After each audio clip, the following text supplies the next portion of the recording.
its director, Pam Giacola, for their cooperation and assistance. And there is no videotaping or audio recording of this event, except by CTV, which is authorized to do so. We will be giving a disc of this debate to LTV to be able to show it in East Hampton. It'll be appearing on YouTube and on the League's website, lwvh.org. Let me introduce the League members who will be assisting us this evening. We have Judy Samuelson and Kathy Peacock. Their job is to review the questions that you will be writing down on the index cards which you have received. What that means is that they will be making sure there are no duplicate questions and making sure that the questions are issue-based and not of a personal nature. And we ask that when you do write your questions, that you write them so that both candidates can answer them. Okay. The people who will be actually asking the questions are Estelle Gelman of the League and Joe Shore, who is the editor of the Southampton Press. Okay. Very important people in this are our timers, and we'll talk about why that is important in a moment. Mrs. Gloria Ann Burke will be the timer for Anna, and Barbara McClancy will be the timer for David. And going around to pick up questions from you will be Carol Miller, Ursula Lynch, and Julia Kaiser. So when you have questions, raise your hand and have the card ready, and they'll come and pick them up. And the League of Women Voters, we do many debates. We are a very trusted, nonpartisan political organization. And what that means is we don't endorse candidates, we don't endorse parties, but we do support issues that are important to our communities. We are respected for the work that we do in sponsoring debates and also in preparing and disseminating information about elections and voting issues. Now for the debate. This format that we'll be following is called cumulative time. Each candidate will have a 2-minute opening statement, and then they will have an additional total of 20 minutes. And they can use that 20 minutes any way they want. They can answer a question very briefly, they can choose not to answer at all, or they can answer for a long time. And they may choose to rebut any statement made by their opponent as part of that 20 minutes. And each one of them has a personal timer who will be counting down the minutes that they have left so that they will know how much time they have. And I will every now and then let you know how much time remains to them. And they also may ask a question of their opponent if they feel they want to do that. And then each candidate will have an additional 2 minutes to make a closing statement in reverse order from the opening statement. And they have asked that they can come up to the podium to make their opening and closing statements, and then they'll return to their seats. So we ask that you, the audience, and we're very pleased to see so many people here tonight, hold your applause and any verbal reactions to remarks so that the candidates can be heard by all, and so that we can get as many questions asked as possible in the time we have. So, shut off your cell phones, please, and remember to vote on June 28th. Ms. Throneholst won the toss, and she will be making the opening statement.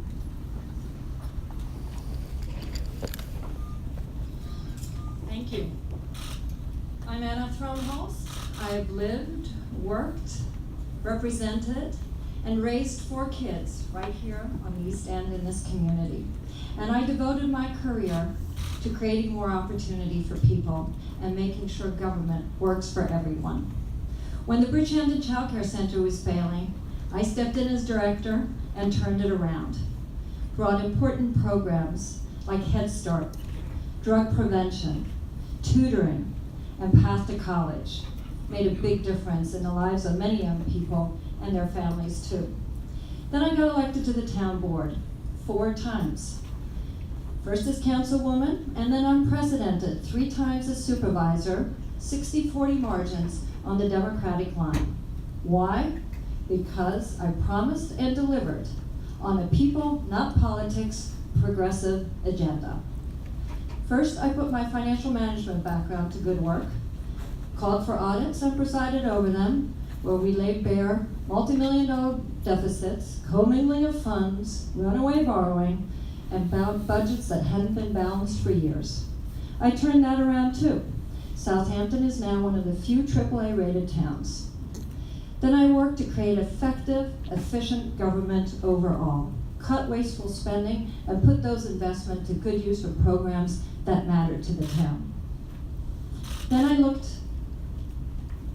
at now a AAA rated town and how we could invest that money in economic development that was both strategic and visionary.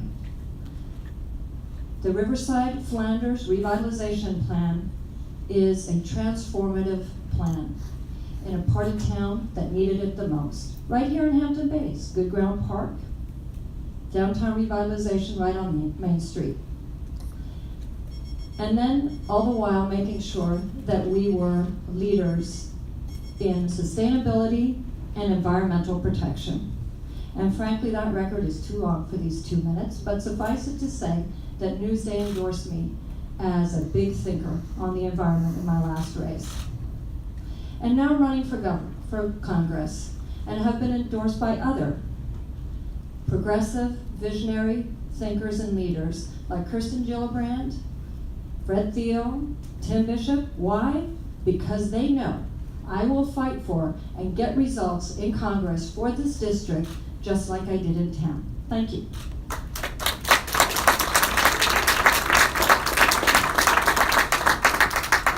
Mr. Colon.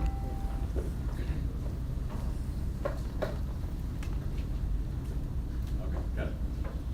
Thank you, and thank you to the league for having us. It's great to be here. At the end of the day, our goal is to beat Please Help. I am the right person to go toe-to-toe with him because I have ideas about how our federal government can help build our economy here on Long Island. Because I have ideas about how we can help, the federal government can help us fight to protect our economy and our environment. And I have the political advantage of having the Independence Party nomination, and I have the ability to be a leading member of Congress from day one.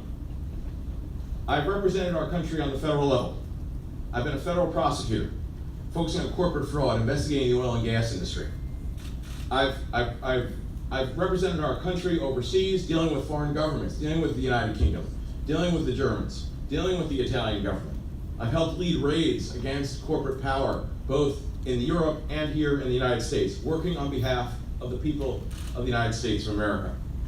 I've been a guest instructor at the U.S. Army headquarters in Heidelberg, Germany. I've been a guest instructor at Fort Benning, Georgia, the Federal Law Enforcement Training Center. I've helped prosecute one of Osama bin Laden's Al-Qaeda associates. I've worked with the FBI, the CIA. I've represented the people of the United States on the federal level. I've also done volunteer work in the Congress. I headed a transition team of a member of Congress a few years ago, so I know my way around the Congress. I helped start the Caucus on Innovation and Entrepreneurship in the House of Representatives. It was a bipartisan effort to get us focused, our federal government focused on job creation. I helped start Startup Day Across America, which was an effort to get members of Congress and members of the Senate to focus on small business. I wrote the letter on behalf of over 30 members of Congress to the SEC to get them focused on job creation and how we can change our regulations to improve small business creation. I've been involved at the federal level, and I look forward to doing it again. My environmental work on the Suffolk County Planning Commission has also been nationally recognized. I've been a leader in renewable energy. In fact, My work was recognized with a National Innovation Award from the National Association of Counties, and it's been a model for other places as well as throughout New York State. I've also helped start a national not-for-profit that helps our veterans create their own small businesses. I've been involved in seeing the issues we have on veterans around the country and how we need to make sure that they have the ability to get jobs once they come out of the service. In fact, at this very minute, today in Austin, Texas, our Patriot Boot Camp is starting a program to help dozens of veterans start their own businesses. I wish I could be there, but I'm glad to be here with you. And that's the work I'm doing at the national level, whether it's working for our veterans, whether it's my experience helping to fight crime and helping to engage in the war on terror, whether it's my leadership on the national level on the environment, or whether it's the experience I have working in the Congress. You deserve someone better than Lee Zeldin. I can beat Lee Zeldin, and I look forward to talking with you more today. Thank you.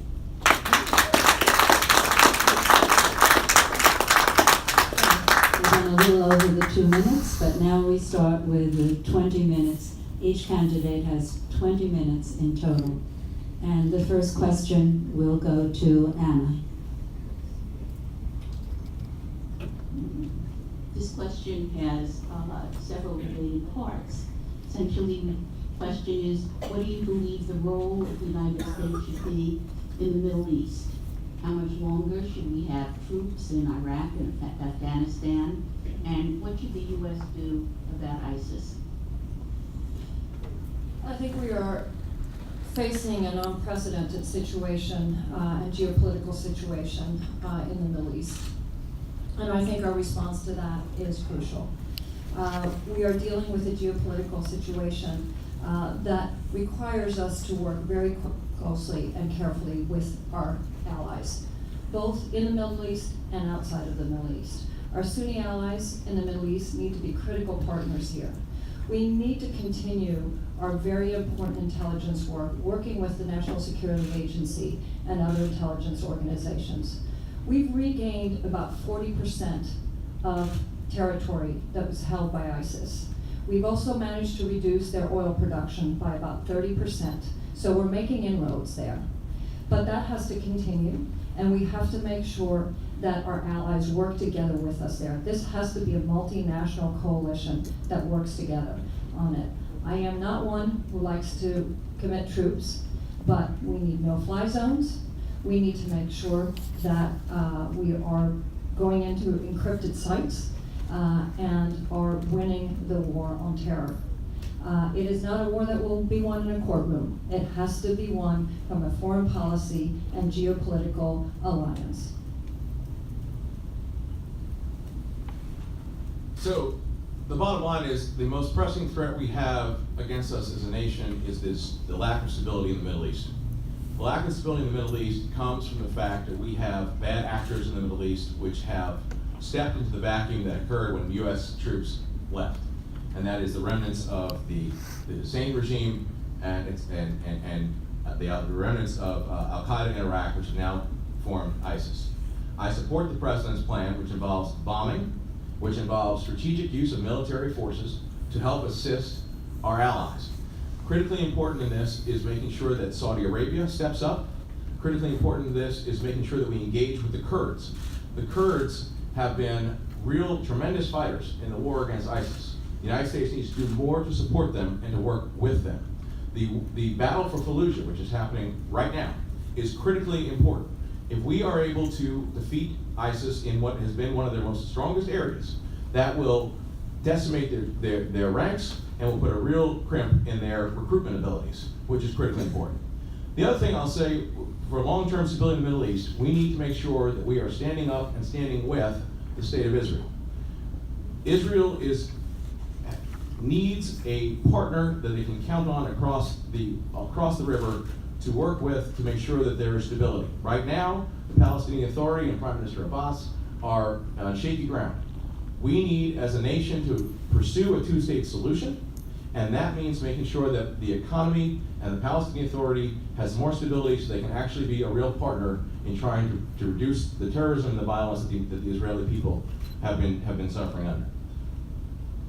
The next question is from Mr. Cologne. The winner of this race is going to represent a very diverse first district in the House of Representatives. Can't hear you. Next time. There's no button, just talk. Just talk closer. Closer? There you go. The winner of this race will be representing a very diverse first district in the U.S. House of Representatives. What are the differing needs of the western half of the district compared to the eastern half of the district? So, I mean, this district is a very diverse district, and I've had a chance to represent, as chair of the Planning Commission for Suffolk County, the entire breadth of the district. It's one of the most, we have a very interesting county, because we really have sort of a Suffolk County East and a Suffolk County West in terms of the ethos. But everyone on Long Island is suffering from, and throughout this district, is suffering from the fact that we need to make sure we are creating the next generation of jobs that pay well, because we live in a very high-cost place to live. That is true throughout our district. Everyone in this district shares the same water bodies at the end of the day.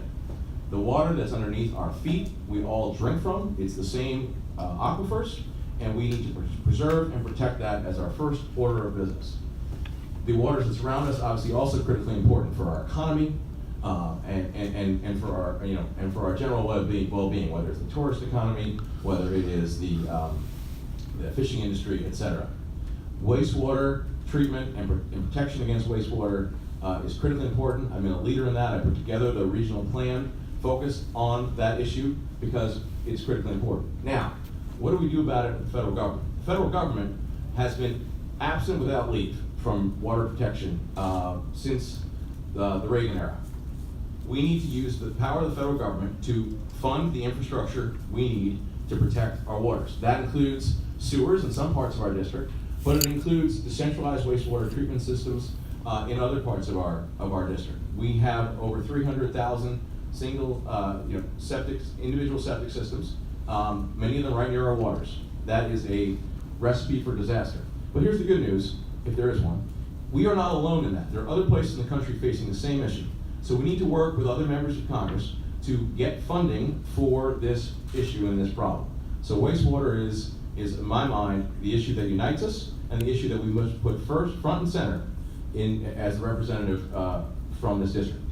The other thing the federal government can do is they used to fund the studies that actually showed us where our waters were impaired and how they're impaired. They were called the 208 studies under the Clean Water Act. The federal government has not done that here in decades now. It's been left to the counties, the towns, and the states to fund those. The federal government needs to be funding those so we have a clearer sense and are able to track on a yearly basis where the risks are, and therefore we can adjust and determine what kind of precautions we need to take. I think that the district, very similar to the town, deals with the same issues around income inequality, need for mass transportation, ability to get to jobs, ability to get to community colleges, access to early childhood education, access to the kind of jobs that have a future to them. And that, I think, is a district-wide thing.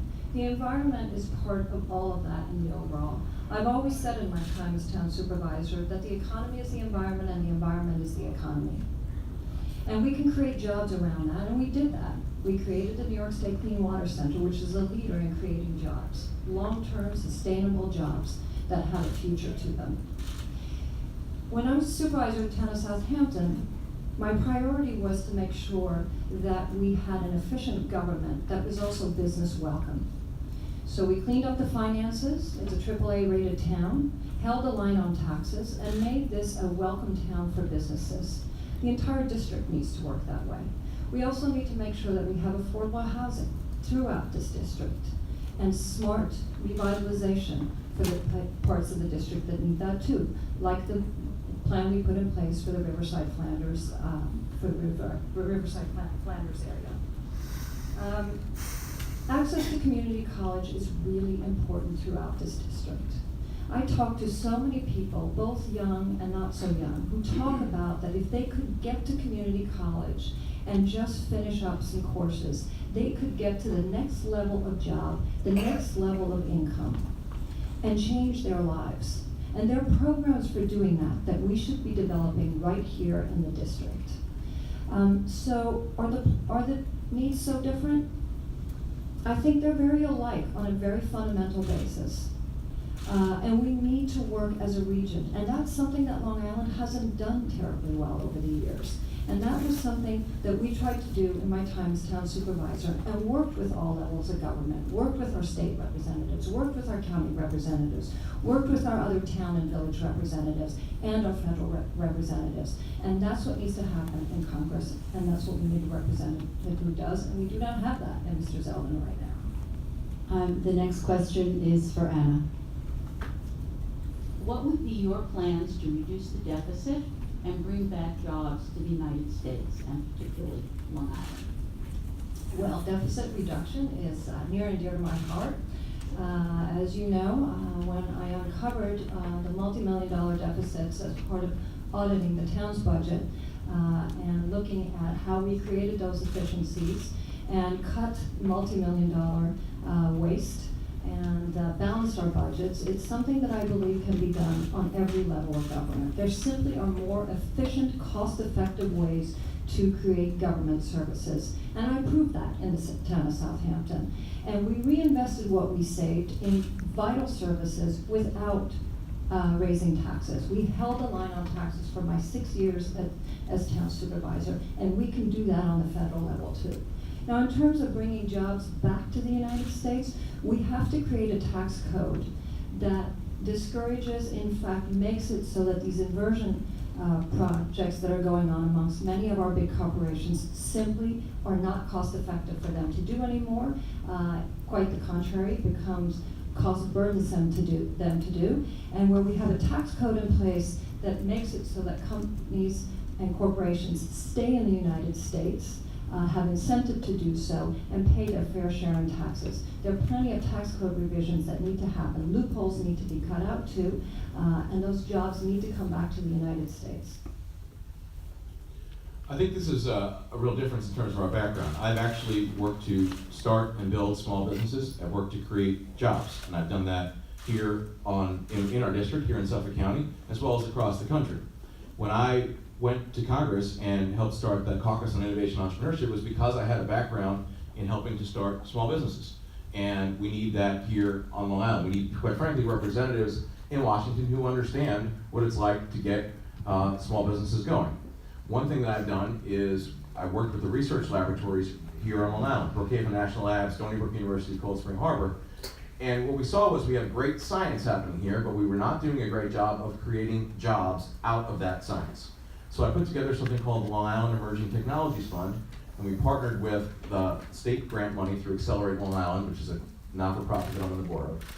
And we helped launch now 10 companies coming out of the research laboratories here on Long Island. We need to do that around the country. America needs to be on the cutting edge of innovation. We are competing against the rest of the world in ways that we never have before, but we always will going forward. So we have the advantage of a great education system. We have the advantage of great institutions. We need to get rid of a congressman like Lee Zeldin, who's voted to cut the research and development budget, who's voted to cut Pell Grants, and take advantage of our education system and our research and development institutions to create the next generation of high-paying jobs. We need high-paying jobs so people can afford to live here. And I have experience in helping to create those jobs, which is why I bring that important experience to Congress. I'd like to rebut that if I may, because I think you have to look at our real records here and look at what it means to create jobs in government. Not when you have a multi-million-dollar fund behind you, but when you're creating jobs in government. And that's what we did when we created the New York State Clean Water Center. A number of jobs there, and more jobs to come. The revitalization program in Flanders Riverside, many jobs to come out of that. The downtown revitalization here in Hampton Bays. The revival of the Canoe Place Inn. Projects like that are creating real jobs, long-term jobs, tangible jobs, right here in Suffolk County. Look, I mean, I think the Clean Water Center, which has been around for a few months now, has potential, and I think it's something that we need to obviously tackle and embrace, is using our technological know-how to create jobs. But at the end of the day, we need small businesses creating those jobs. Government does not create jobs. It creates the capacity for small businesses and other companies to create jobs. The way that government helps create enhanced economic capacity is really threefold. One, government can help create physical infrastructure. So that's paying for roads and bridges and those kinds of things. That's one way we can help, that the federal government can help increase economic capacity. Another way that they can help increase economic capacity is increasing our intellectual knowledge infrastructure. So our educational systems, our research and development institutions. The third way is the financial capacity. And that includes helping and making it easier to finance small businesses, making it easier for people to get companies started, those kinds of things. Now, we talked a little bit earlier about how do we make it so that, with all, how do we get jobs back? One important way we can get jobs back is to stop the inversions, but also to require when companies bring their money back. So an Intel or whoever it is who has billions of dollars parked overseas, when they bring it back, require that they invest it through an infrastructure program like a Build America bond, and put that money to work financing the infrastructure needs of this country and of this region. So with that, you're bringing the money back, which will ultimately create American jobs, but also using it to fund what we need as a society, which is infrastructure, to help build the economy going forward. And in my time as town supervisor, we brought an unprecedented amount of dollars, both federal, state, and county, to this town and the district to do just that. And created jobs. We created a small business task force at Town Hall that supported a number of small businesses. And again, we created a town government that was welcoming to small businesses. And those are the kinds of programs that need to happen on the federal level and across the district. And the next question will be for David, but let me just tell you that Anna has 14 minutes left, David has 13, and we have asked 3 questions so far. So I know there are a lot of questions out there. I know there are important issues, but people would like to have some of their questions asked. So you're saying we should give shorter answers? Very diplomatic. The next question is from Mr. Colon. You both mentioned water quality as being a key issue in this race. If you're elected to the House, what is the one specific measure that you will take to try and address that issue on the South Fork? So, water quality has, as I said in my earlier answer, the federal government used to play a leading role in protecting water quality. Right now, it is virtually abandoned the field. We need to use the Clean Water Act and authorize money through the Clean Water Act to help pay for distributed systems. Right now, that's not allowed under the federal regulations, the federal law. There's no specific allocation.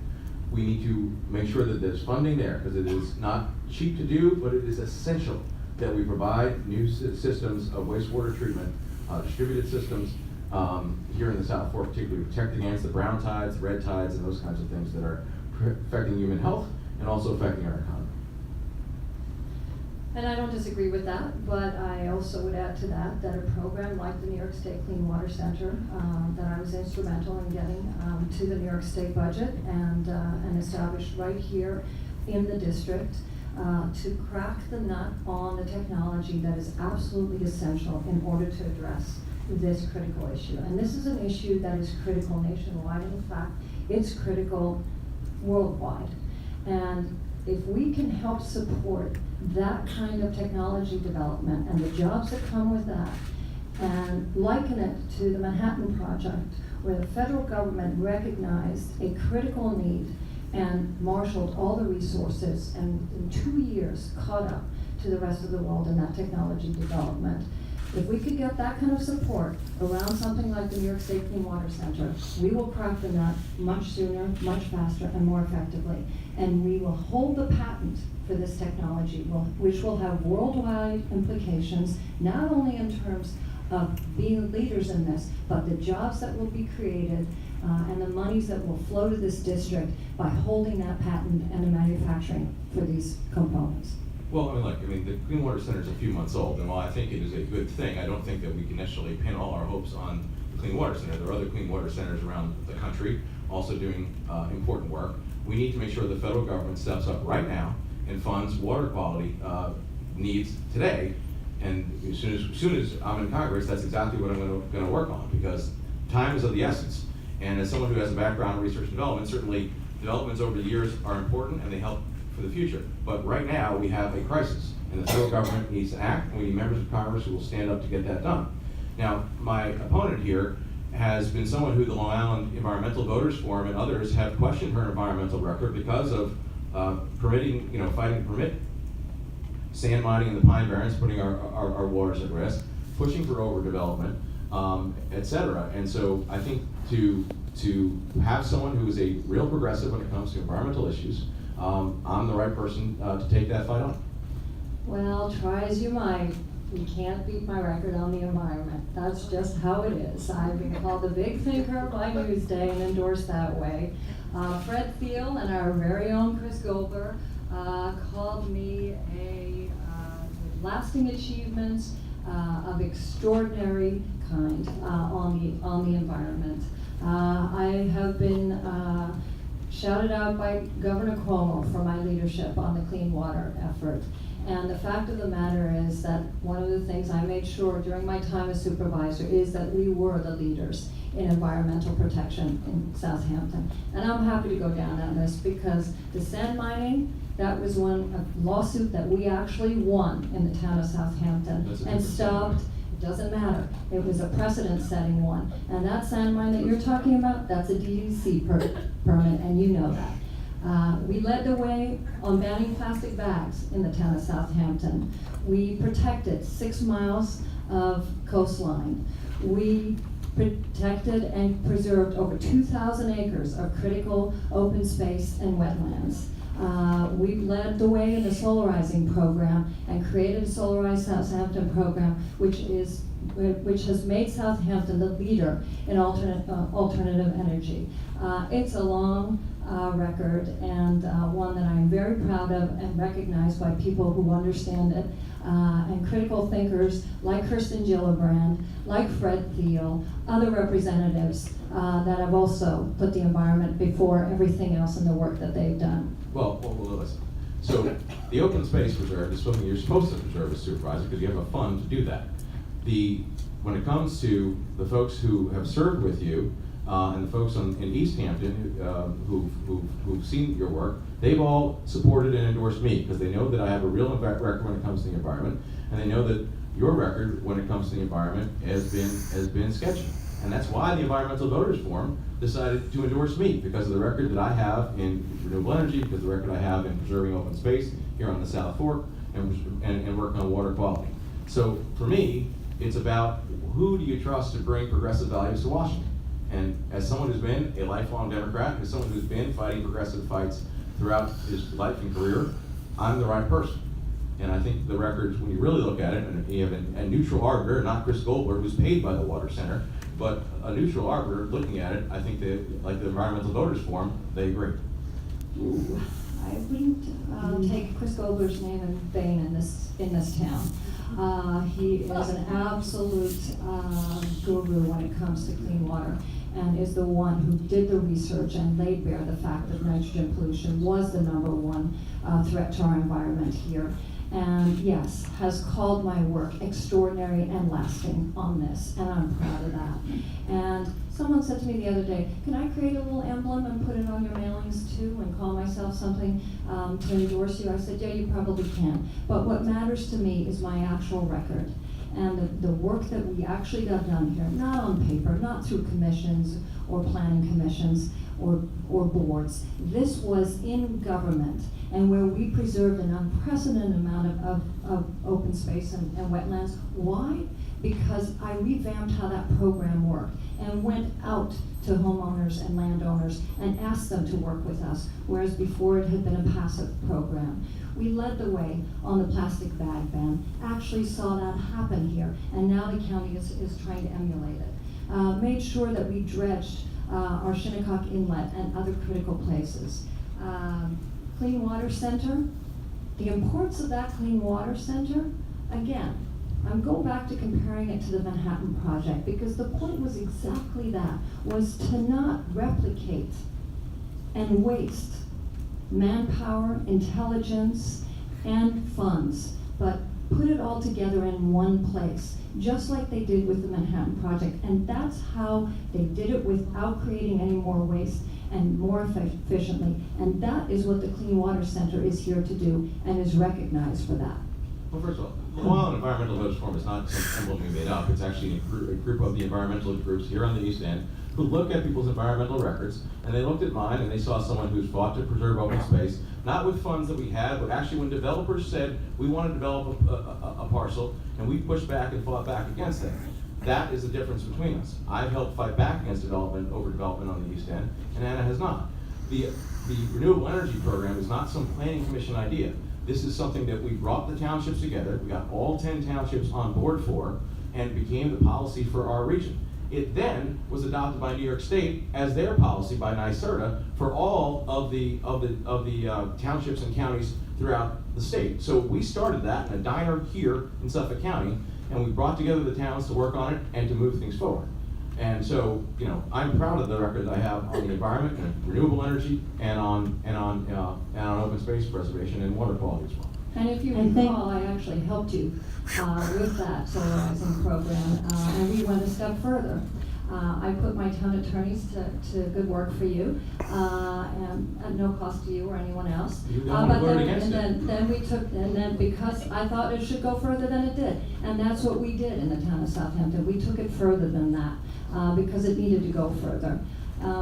It is a record that is simply unmatched, and I'm awfully proud of it. And the people that actually have the know-how in this are the ones who are endorsing me because of my environmental record. Well, I'll remind you that the solar rights program is a program I introduced to you a couple of years ago, so brought that to you. So bottom line is that the people who have worked with the two of us the most, people like Bridget Fleming, people like John Bouvier, people like Sally Pope, people like the Democrats on the town board in East Hampton are supporting me because of the record I have, because they believe at the end of the day what's most important is that I can take that progressive record to Washington and to fight for the people of this nation. I think that we'd like to move on to some other questions now. Each candidate has 9 minutes left. So question 5 goes to Anna, and I really ask you to try to keep your answers relatively short. This comes to a totally different topic. What would be your position in regard to means testing for Social Security? I think that Social Security, first of all, has to be protected, and unlike Lee Zeldin, who would like to both privatize and defund it, it is something that absolutely needs to be protected. People have worked hard all their lives to qualify for their Social Security benefits, and that should be an absolute right. Now we have to make sure that Social Security stays solvent. It wouldn't be the first time that the American government has had to deal with that. So I think we need to look at it from many different perspectives, certainly looking at the cap. But I do think that if we're going to raise the cap of it, I would propose that we do it at a much higher income level than what is being talked about. So it's protected and the pay into it is at a lower level until you get up to a really substantial income level. And the reason I say that is the cost of living and income goes much less far in a district like ours than it does in other places of the country. So if we're talking about raising a cap, I think we need to talk about doing it at a much higher income level. There are real differences in terms of our income across this nation, our income levels, and therefore I do not support means testing. Question number 6 goes to Neither David. do I, if that's not clear. Question number 6 goes to David. This one's another one from the audience. What can or should be done about American companies closing down manufacturing plants in the United States and setting up shop outside the United States where wages are lower and environmental regulations are looser? That's a great question. So one of the problems we have in our country is that we have entered into trade agreements with other countries that put us at a disadvantage. We need to, first of all, make sure that future trade agreements require, not just suggest, but require that if we're going to have free trade with another country, that that the labor standards are not just suggestions but are requirements, that they be held to our level, that the environmental standards are held to our level. Otherwise, you get a race to the bottom with countries are able to, having the advantage if they actually, pay their workers less, et cetera. So trade agreements are a critical component of that. We need to make sure we do trade right in the future. The other thing we need to do is make sure that we, as a nation, are funding our manufacturing companies. So the Import-Export Bank plays a critical role in helping to fund manufacturing companies here in the United States. The Republicans have made reauthorization of that virtually impossible, and that is hurting American business, it's hurting American manufacturing. So that's another critical piece of this. The other thing I would say is we also need to make sure we are on the cutting edge when it comes to new technology with regard to manufacturing, because that is where our advantage is. Efficiency, innovation, and we need to make sure the federal government, which, by the way, we're the only nation in the industrialized world, does not have a competitiveness policy. It's something we need to change. I agree. The next question goes to Anna. Why do you think that you have a better chance than your opponent of beating the incumbent? Thank you for the question. I think I'm the only one who can win this race against Mr. Zeldin, and I'll tell you why. I'm a woman who has worked in this community, raised 4 children in this community, and created a real difference in this community. I've worked in the private sector and in public government to make sure that we created more opportunities for people, that we protected taxpayer dollars, and made government more efficient for people of all parts of this community. I provide the most stark contrast to Mr. Zeldin between all of us. I have an actual track record of having gotten the job done in government, held the line on taxes, and fought for progressive values. And everything that Mr. Zeldin has voted against and down that goes against all of our progressive values, I have championed and actually produced on. And I also don't have a track record of having been a LIPA trustee and raised utility rates and been in charge of storm preparedness and walked away during Hurricane Sandy. And that is something that Mr. Zeldin is going to make mincemeat out of. So, bottom line is, I'm the right person to take on Lee Zeldin for a couple of reasons. One, I have a background in helping to create jobs. People of this district, people of this region are starving for economic growth. We are in a situation where it is becoming very difficult for people to live here. We need jobs and we need housing. I have a background in creating jobs. Lee Zeldin cannot say that. Anna cannot say that. I've actually created private sector jobs, and that's what we need to help grow our economy. I've also have a background in housing. As the chair of the Planning Commission for Suffolk County, I put together the first county housing summit. I've been a leader in making sure that we have the right kinds of housing as part of our county master plan. And as on the board of the Community Development Corporation, I've actually been involved in helping to build the kinds of housing we need here on Long Island, good workforce housing. I also have a background in environmental protection, which we've talked about, and I'll save my time on that, which Lee Zeldin does not at all. I also have a background in fighting corporate power. I've stood up to corporations. I've been a leader in the fight, obviously, in a governmental perspective, from a prosecutorial perspective, prosecuting in the oil and gas industry, etc. I've also been a leader in the fight for campaign finance control. For me, campaign finance is critically important. I actually wrote my law school thesis on this 20 years ago before it was very interesting. But right now, we must change our campaign finance system. I've been one of the founding members of New York Lead, which was an effort of the Brennan Center to bring together New York leaders to fight for campaign finance reform. And I was named by the Long Island Progressive Coalition their Person of the Year 2 years ago now for my work leading the effort on campaign finance reform. So that is critically important. I put back against corporate power in a number of different settings. Lee Zeldin has done none of that. He has been a lackey to corporations, and that will be an important difference. The other thing is I can stand up to Lee Zeldin when it comes to national security. He beats his chest, he makes lots of remarks about his background in national security. I also have been involved in working on behalf of the people of the United States, fighting against our threats outside as well as inside our country. So I can go toe-to-toe with him on that. I also importantly have the Independence Party nomination. The Independence Party is worth 3 to 4% in the election. They endorsed me over Congressman Zeldin. If I do not get the Democratic nomination, there's a high likelihood that that nomination is going to him, which is why Anna almost challenged my Independence Party petitions. But the bottom line is, I have the ability to take both the Democratic line and the Independence line, which I already have the nomination for, against Lee Zeldin in November. That is incredibly powerful. Now let me talk for just a split second about LIPA. I mean, this has been quite a bit blown up, but bottom line is, I was a volunteer on the board of LIPA. I was asked to serve. I looked at LIPA. LIPA obviously has many problems. What I saw on the LIPA board was there was no one pushing for progressive values. There was no one fighting for renewable energy. And I decided to make that, to join that board to make a difference in renewable energy. We have put together the largest renewable energy program in Long Island's history. Because of the work that I did, tens of thousands of households in this region are going to have renewable, or be going to be powered by renewable energy. That's the progressive policy we need to bring it, to take the fight to Lee Zeldin.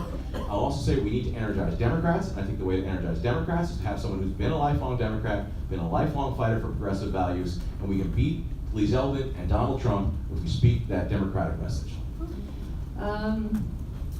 You were appointed by Sheldon Silver to LIPA. You might call that volunteer, but you were appointed like everyone else, and in your case by Sheldon Silver to LIPA. You voted for consecutive rate increases, and you were part of the contracting for Caithness, another dirty plant. The reason the state came in and took action and had to bring PSENG in because LIPA was not serving our needs here. Some of the most expensive utility rates in the country. During your time there, you did nothing to retire debt. We were retiring debt all over. In the town of Southampton and elsewhere, because borrowing rates were at an all-time low. None of that happened during your time in LIPA. And again, the state had to come in and bring in PSENG because LIPA was so mismanaged during that time. We also didn't just talk about creating jobs, we actually created jobs in the town of Southampton. And we created them through government programs, not because you had multi-million-dollar venture capital money behind us. And that's a very big difference. I've been elected 4 times in a Republican-leaning town. The last 3 times by 60-40 margins. You only do that if you actually bring good government to people and have a track record of doing that, and you attract voters from all stripes. And that's what I did, and that's what we need in this district.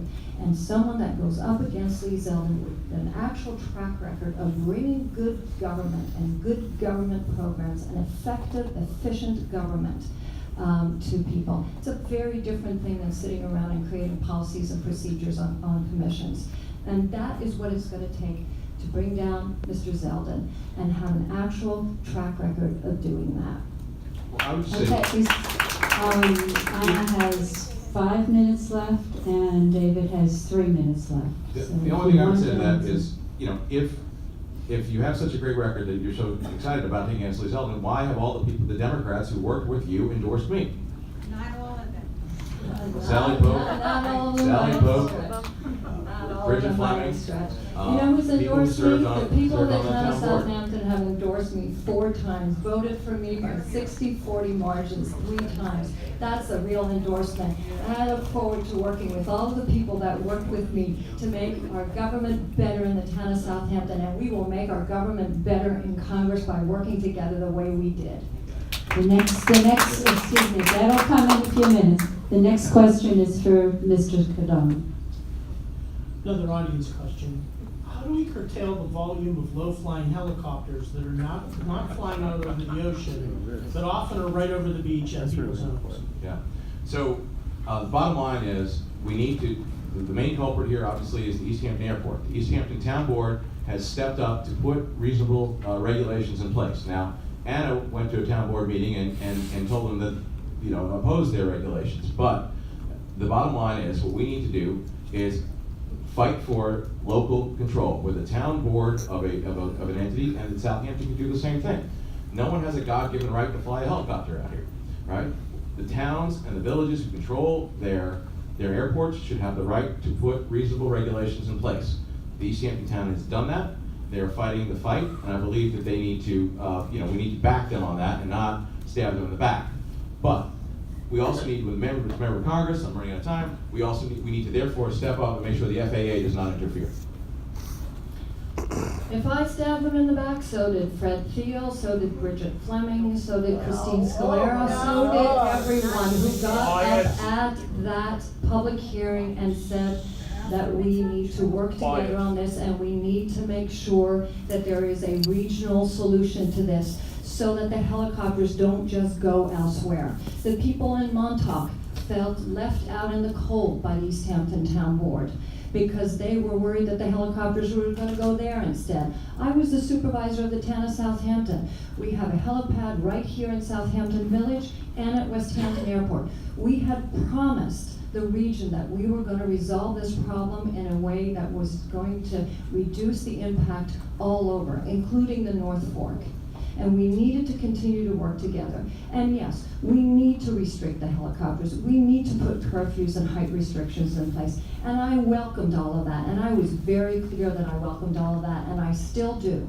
But we needed to make sure that all of the landing pads and airports work together so that we weren't just kicking the can down the road. That was my position then, that was Fred Thiel's position then, and several others, and that hasn't changed. And when I get elected to Congress, I will plant myself outside the door of the FAA, and I will not leave until they come back to the table. They were at the table with all of us in July of 2014, and they were ready to work with us on all of this. And then the election went the way it went.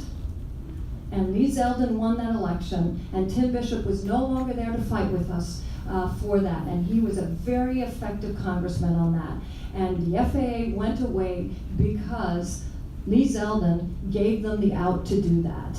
Now they need to be part of these regulations. Local control has to be maintained, but they have to condone it, because if not, what's happening now is exactly what we worried was going to happen. It's caught up in court, it's costing East Hampton taxpayers millions of dollars to defend it, and the judge will not render a decision without the FAA. That is bad government, and it's costing taxpayer money, and we need to get back to the drawing board, and we need to work all of us together on this, which is what all of us said from the very beginning.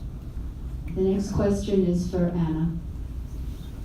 What should be done to limit the role of corporations and individuals in the use of money, often hidden money, to amplify their speech in political campaigns?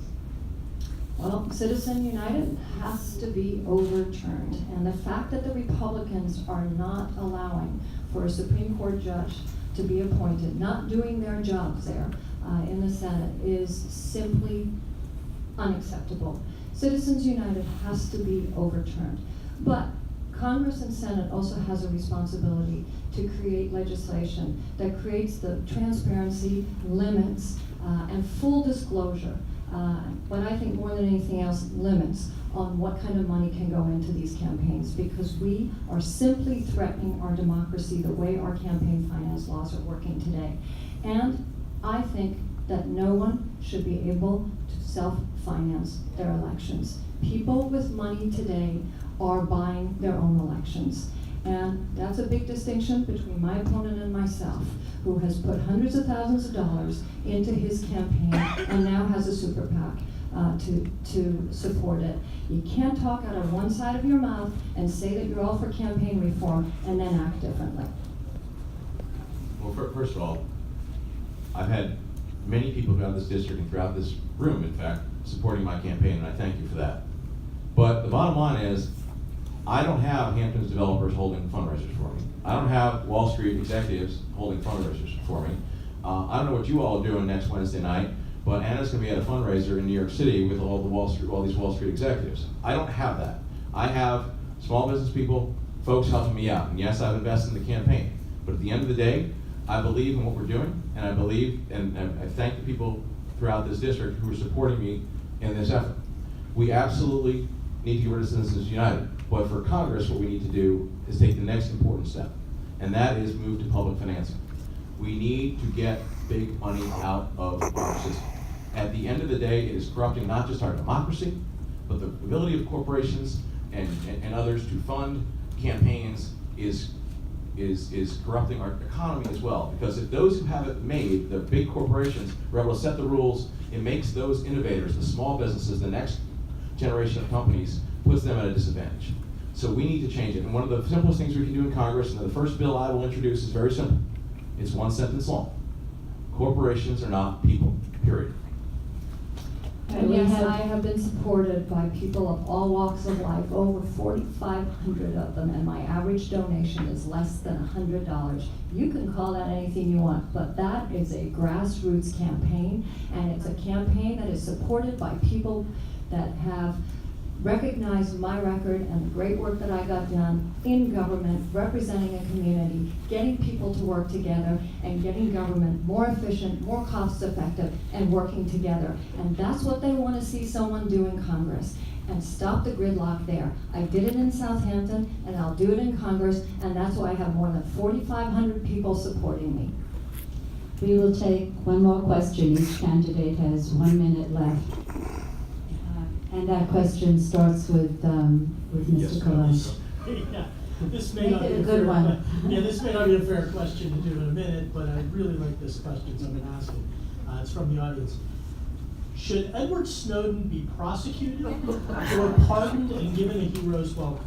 How should we balance privacy of communications and records with national security concerns? We have 45 seconds. 38 for that. How about we just ask the first half of that question? That is to you first. Okay. So I believe that Edward Snowden violated the law, and therefore we need to hold him accountable. However, we also need to recognize that the fact that he uncovered important, dangerous acts that the government was abusing. So I supported the change in the Patriot Act that was adopted last year. Section 215 of the Patriot Act was being abused. It is now out. I think that's appropriate. We have the USA Freedom Act now. There are other aspects of that which are coming up, and I know I'm running out of time. But I believe that's going to be a very critical thing that we deal with in the next Congress. Certainly someone with a technology background is well suited to help balance those interests. I agree. Well, then we have one more question that Anna can answer. What is your position regarding the use of Plum Island, since it will ultimately be sold by the federal government? Plum Island, I think, stands to be a critical natural resource for us and an environmental jewel, and it should be preserved. And I applaud the South Held Town Board for rezoning it and making sure that someone like Mr. Trump did not come in and put a big golf course in there, which is what he wanted to do. And I think that we need to do just that and create a lovely nature park there. And I think that's the direction it's going, and the federal government has an important role to play there. I agree. I'm looking at the timer, she's still. She has 4 seconds left. Well, will you yield 4 seconds to the floor? I would be honored to have your vote on June 28th. Okay. I So agree. now we will have, before we have the closing statements, I'd just like to thank the candidates for a very lively exchange.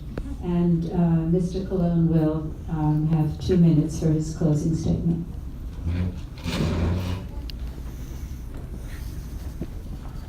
Thank you again to the league. Thank you all for being here. At the end of the day, we need to beat Lee Zeldin in November. And I'm the right person to do that because I have the ideas to do that. I have the political advantage to doing that because of the Independence Party nomination, and I have the background to do that. I've run campaigns at all levels. I am ready to take the fight to Lee Zeldin in November. But at the end of the day, the reason that Democrats across this district support me, and that includes, yes, Bridget Fleming, who served on the town board with Anna, Sally Pope, who served on the town board with Anna, John Bouvier, who now serves on the town board, the entire East Hampton town board, all those Democrats are supporting me. And also, with county legislators throughout this district supporting me in Southold, in Brookhaven, leadership in Smithtown as well. The bottom line is I have worked to build a campaign that translates our progressive values, the values we hold dear as Democrats, into action. And what we need to do is take those values and bring them against Lee Zeldin. Because of my background, because of who I am and what I've accomplished here on Long Island and around the country, I'm the right person to do that. I am a Democrat of conscience, not a Democrat of convenience. I've been a member of the Democratic Party since I was 18 years old. I've worked on campaigns here, supporting people when it was difficult to be a Democrat here. I did that because I believe in the progressive values of the Democratic Party. I did that because I believe that we are on the right side of history, we are on the right side of growing our economy, we are on the right side of protecting our environment, and we are on the right side of getting rid of the Tea Party, but only if we work together.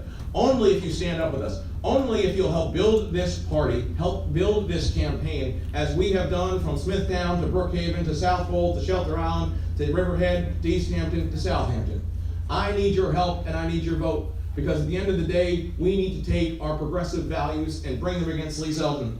Look, the bottom line is, they're wrong and we're right. We need a messenger who can articulate that, who has the experience to take it to them, and has the political advantage of having the extra party line of the Independence Party.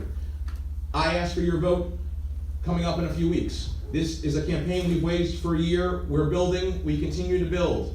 I need your help to make sure we build this on through November. Thank you all for being here. Thank you for believing in the message of the Democratic Party. Thank you for believing in our progressive values. Have a good night.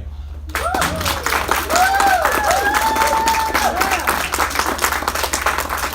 want to thank the League of Women Voters, and I want to thank everyone for coming out tonight. And this is indeed a very, very important election. And we have an excellent chance to win this seat back.